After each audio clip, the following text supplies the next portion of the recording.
এখন আমি চলে যাব পঞ্চগড়ের সিদ্ধার্থের কাছে, জানতে চাইবো পঞ্চগড়ের কি অবস্থা তিনি জানাবেন। ধন্যবাদ দুপুর।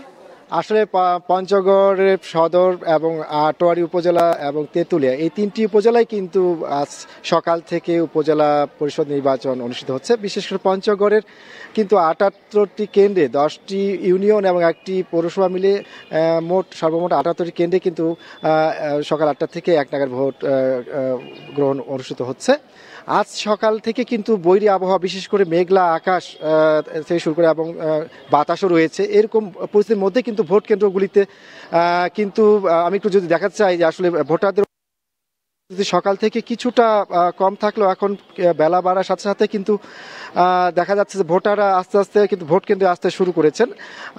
তো মোটামুটি এ পর্যন্ত যতটুকু জানা গেছে যে সকাল 10টার পরে কিন্তু আমাদের একটি আপডেট দেওয়ার কথা আছে, যে তারপরেও ভোটারের উপস্থিতি কিন্তু একদমই কম, অনেকটাই ভালো উপস্থিতি বলা যেতে পারে। তো সবকিছু মিলে এই যে পঞ্চগড়, আমি দাঁড়িয়ে রয়েছি পঞ্চগড় সরকারি বালিকা উচ্চ বিদ্যালয় কেন্দ্রে, এখানে কিন্তু মোট ভোটার সংখ্যা ৪,৭৫২ জন, পুরুষ ভোটার রয়েছেন ২,২৯০ জন, নারী ভোটার রয়েছেন ২,৪৬২ জন। তো সবকিছু মিলিয়ে মোটামুটি শান্তিপূর্ণ পরিবেশেই কিন্তু ভোট গ্রহণ অনুষ্ঠান চলছে এবং আইন শৃঙ্খলা রক্ষাকারী বাহিনীরাও কিন্তু তারা তৎপর রয়েছেন। তো সবকিছু মিলিয়ে এই ছিল আমার কাছে পঞ্চগড় থেকে নির্বাচনের সর্বশেষ তথ্য।